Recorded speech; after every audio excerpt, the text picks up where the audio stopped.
The natural world has an ecosystem which, in complex and often surprising ways, balances itself out, providing a richness of diversity that enables the planet to survive and flourish. We call this biodiversity. In a similar way, neurodiversity is the name we give to the rich and often complex interplay of different neurotypes, that is brain types, that go towards making the world. And it's this difference in brain types, it's this richness of diversity of the ways that people think that provide a healthy exchange and a healthy interchange of different ideas and different experiences. A nice way of thinking about it is, I often ask people, if you were an artist, would you like your palette to have just one colour in it, or would you like a rich diversity of colours to paint a really interesting picture? And the richer the diversity, the more interesting the results that we usually get. The term neurodiversity was coined in 1997 or 1998 by Judy Singer. She wrote it in 1997 and it was published in her master's thesis in 1998. Before this, there was no coherent and universally understood term that allowed people with different neurotypes to describe themselves and to advocate for themselves coherently in a way that everybody would understand. The term neurodiversity in Singer's view was value neutral, but at the same time it could be used to analyse and discuss social and organisational issues. So, the term neurodiversity necessarily became political, and it came to describe a category of struggle comparable with race, class, and gender. So, in that respect, it became an identity, just as gender can be an identity. Singer claimed that it could be just as important for cultural stability as biodiversity is for ecological stability, and therefore recognising the value of neurodiversity may be as important as recognising the value of biodiversity. But whatever it is, it's a state of nature that has to be respected. In the same way that, for instance, being black or being gay or being of a different gender may be a state of nature that has to be respected.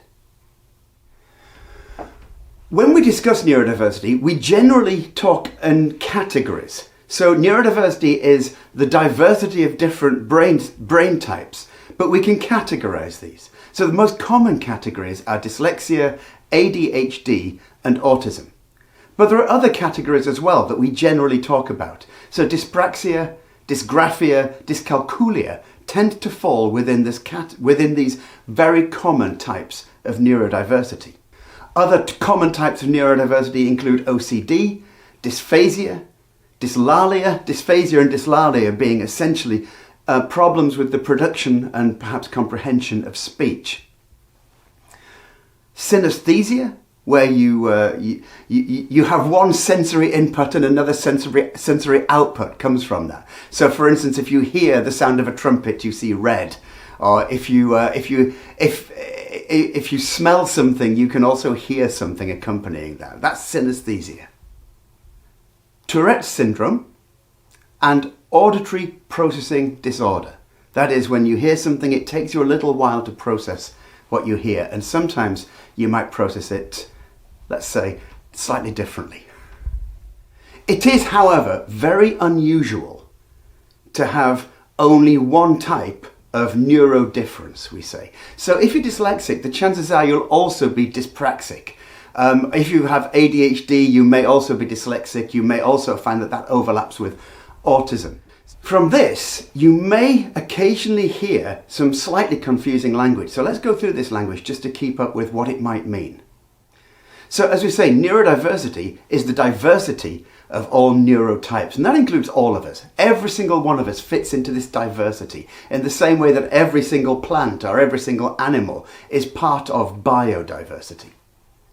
Then you might talk about neurodifferent or neurodivergent or neurodivergence or neurospicy. So neurodivergent means you're slightly different from the typical form of neurotype. So many people will not be autistic. Most people are not dyslexic. So if you are dyslexic, you're neurodivergent. Or if you are autistic, you can say you're neurodifferent. These people, and this is a politicized term, can often describe themselves as neurominorities. That is, they are in the minority. From there, we get what we call the neurodiversity paradigm. Now, the neurodiversity paradigm accepts that there are differences in our neurotypes, accepts neurodiversity, and celebrates it. And from there, we get what we call the neurodiversity movement. And the neurodiversity movement campaigns. It's a campaign for greater acceptance, and it's a campaign for greater equality.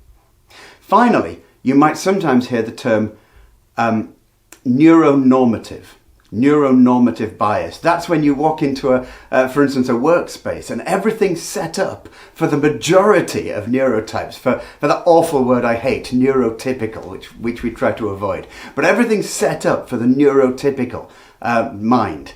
And those of us who are neurodifferent find it difficult to fit into that work environment. This is what we would call neuronormative. So in short, the acceptance of neurodiversity is the acceptance that absolutely everybody is different and everybody's brains are slightly different, but that we can look and we can categorize certain types of brain types, certain neurotypes, and by looking and categorizing and understanding these differences, we can accept and we can campaign for a more equality and a more egalitarian workspace, so that absolutely everybody can communicate better with each other and that we can all flourish and find our greatest potential in the workplace.